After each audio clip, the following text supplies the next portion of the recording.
At PhotoPlus, the Jacob K. Javits Center in New York City, I'm Michael Artsis. Thanks so much for joining us on BeTerrific.com, GeekBeat.tv, and Planet5D.com. We love all of you. Thanks to all of you for watching. This is my favorite lens company by far, Zeiss. And we're in their booth. Richard is joining me. I just want you to know before we start, we're using a Zeiss lens on a Sony A7S for this interview. It's an amazing lens, and let's start, Richard, by telling me about that lens and what you have for the A7S, which is a ridiculous camera. It really is. I mean, I'm very impressed with what Sony has done with the whole A7 platform. I think they really excited the market with the A7 and the A7R last year, and I think the A7S is just the icing on the cake. I mean, Sony's really flexing its kind of muscle when it comes to sensor technology, and the fact that you can get 3 different sensors in the same platform, and that the A7S is taking ISO up to some crazy level.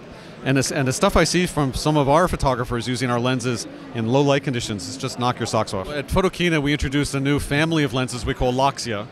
So if you notice that all of the recent families or product lines we've come up with are named after birds. So they're Latin names of birds. So we started with the Tuit series. Now we have the Loxia. We brought out Otus, another family name. So Loxia right now is going to be a unique solution for the A7 full frame E-mount. They're manual focus. Love it. Yeah, so we're targeting really still photographers and filmmakers because we provide some unique features in there. So obviously manual focus. For street shooters it's great because you've got a focus barrel that has calibrated, has focus scales on it and depth of field markings like a proper lens would be. It has hard stops at the infinity and close focus. I can zone focus. I can go out and shoot with an A7 much like a rangefinder camera, preset my focus, stop down. I know what my focus range is going to be, and then I can shoot street without having to fuddle with focusing or whatnot. I'm just going to bring it up, compose, make a shot. So for that style of photography, it's a great solution. And then we're looking at filmmakers who need better focus control. It's really what it's all about. And on full frame sensors, you have, again, such a shallow depth of field inherently in those sensors. You need focus control. And for us, that means the angle of focus rotation. The amount of focus control between close focus and infinity is rather long with these lenses. And you have a lot of other great lenses for the A7S as well that are awesome. Yeah, so the Loxia, again, is the first 2 lenses of family. So we have a 35 f2 and a 50 f2. 50 f2 has started shipping, the 35 in about a month. More lenses to come. We're working on a wide angle, which is challenging optically with a mirrorless camera, but we're happy with the direction we're going in terms of an ultra-wide solution. Maybe this time next year we'll see that. But the crazy thing is, because it is a mirrorless camera, you can adapt lots of lenses to it. Right, you can, and that's what's really cool. So tell me about what we can adapt to it and how we do that. Yeah, so Metabones is one of the more popular adapters out there right now. And I can go from,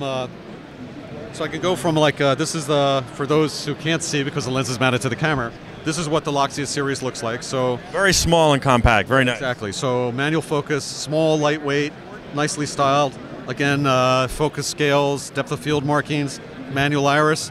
This iris has 1/3 stop clicks, but there's a setting on the back of the lens that allows me to go from a click stop to continuous. Wow. So filmmakers then could pull iris continuously without seeing kind of that jump in exposure. That's terrific. Settings. So this is Loxia. The blue is a weather ring, so we provide some weatherproofing between the lens and the barrel. The shade is metal, it's reversible for storage. So small, lightweight, high resolution. And the great thing is that these lenses are optimized for the low pass filter that sits in front of the Sony sensor. I love this. I'm so impressed by this. It's phenomenal. And I'm just excited by it. You guys have done a great job. I almost say you outdone yourself, but we're going to get to the Otus in a little while, and that's when you've outdone yourself. Let's talk about how you use the Metabones. Yeah, so the Metabones allows, the nice thing is that it's a smart adapter, and it's doing 3 things. Right, so what the Metabones allows is a physical connection between a different lens manufacturer and a Sony Body. It's also providing the correct flange focal distance correction because this is a mirrorless camera, there's no mirror box. All SLR lenses were designed for that slightly wider, thicker camera body. The mirror box. Exactly. This is making up for that distance. This one happens to be the EF to E-mount, smart adapter. So the second of three things that it'll do, if I can get this mounted correctly, is when this Canon EF lens is mounted to this, it's at a proper flange focal distance, which is 44 millimeters from the sensor. So when I mount the lens to this, it thinks it's on a Canon body. Excellent. So that at infinity, it's in focus. And this is what we've been using on the A7S, and we really like it. Yeah, and we've had great luck with it also. The third thing it provides is communication between the EF lens and the Sony body. So on most lenses, it allows some autofocus functionality, but also allows you to control the aperture on the lens. All EF lenses, regardless of the manufacturer, have electronic apertures. You have to be able to control the aperture through the camera body. Right. And since I don't have a Canon camera, in this case I have a Sony, this Metabones allows me to control the aperture, and in particular on our lenses, also our ZE series, directly through the Sony body. Awesome. It's phenomenal. You guys have outdone yourself with the Otus line. We're going to get into why and stuff, but this is the introduction. This is an 8514 Otus, and we're now going to put this on an A7S? Yeah. So, some people are going to say, well, it's mismatched, right? I have a big, heavy lens. I'm putting it on a small body. Why would you do that? Well, it's all about the sensor. So when I mount this together, I still have a 36 megapixel sensor. So my requirements with this camera are no different than it is with a D800, 800E, 810. When you start talking about a sensor of that high resolution, the pixel sizes get very small. To resolve that fine detail, you have to put the right lens, match it to that camera. A7R is no different. 36 megapixels, no different than shooting D800D. Basically the same sensor. So this allows, even though it's on an A7S, it basically gives you an idea what it is. The Otus lens is well matched to that sensor. Unbelievable. Right, and I have connectivity. I can control the aperture through the command dial on the Sony camera. My program exposure modes work, the metadata comes across. The great thing is I got focus peaking function on this. Manually focusing our lenses with this camera is a breeze. I mean, the sensor and the lenses are well matched.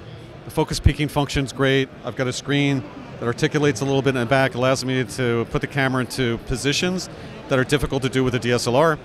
I'm focusing in live view. Right? I'm not relying on an optical focusing screen like a DSLR camera, where the alignment of the screen may be slightly off that it's going to affect my manual focusing. I'm focusing off the sensor. It's WYSIWYG. What you see is what you get. If it's in focus on here, you're going to get a sharp result. It's really simple. So the great thing is that you got a wide range of different camera platforms. Shooting 4K at high ISO, it's great. 36 megapixel sensor on the A7R, that's great. The ability to match a lot of different lenses to the camera, which is perfect also.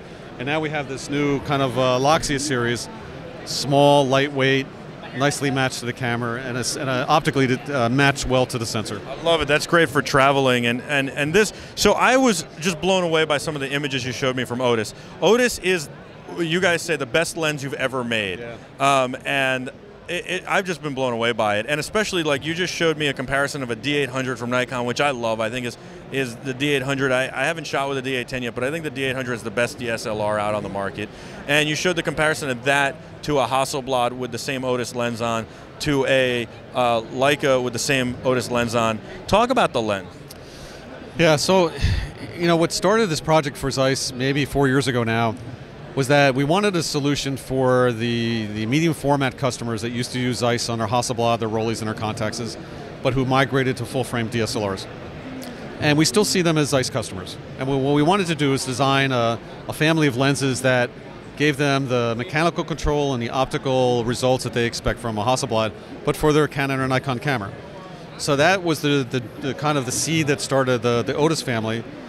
About halfway through the project, we saw this D800 came out, a high-resolution sensor, much higher optical requirements on that, and we said, well, the Otus is going to be really well matched to that camera.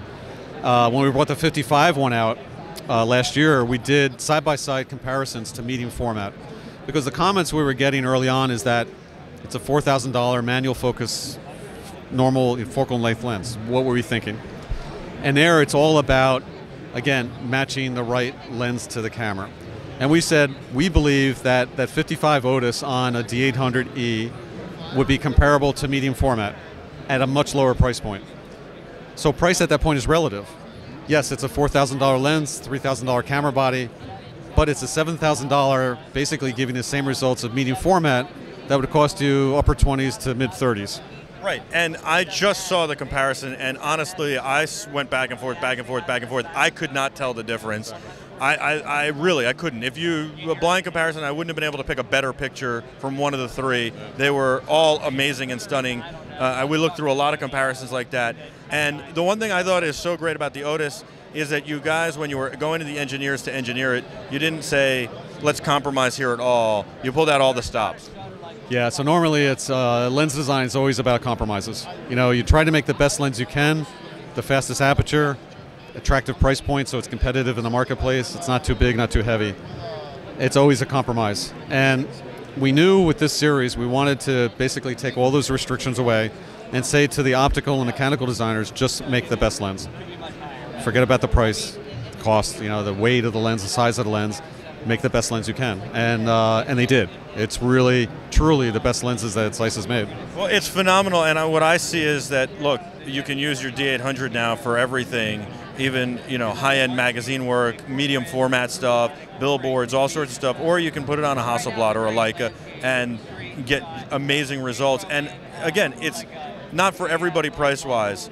It's not that it's an inexpensive lens, but when you couple it with a D800 or what you can do with it, it makes it of value. It's a very valuable and very fair value lens, and I think it's awesome.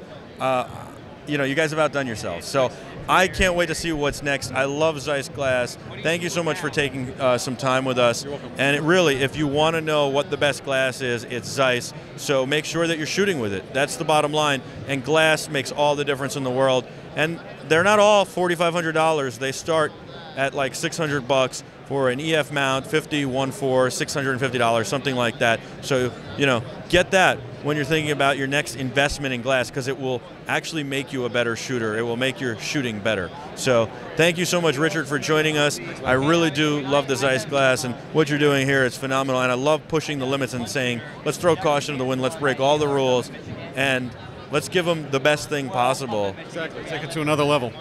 Take it to another level. You're pushing the technology. So I love that. Thank you guys so much for watching. I love all of you. This is BeTerrific's coverage of PhotoPlus. Download our app, BeTerrific.com/app. Thanks for watching on GeekBeat.tv and Planet 5D as well. We love you too. I'm Michael Artsis, BeTerrific.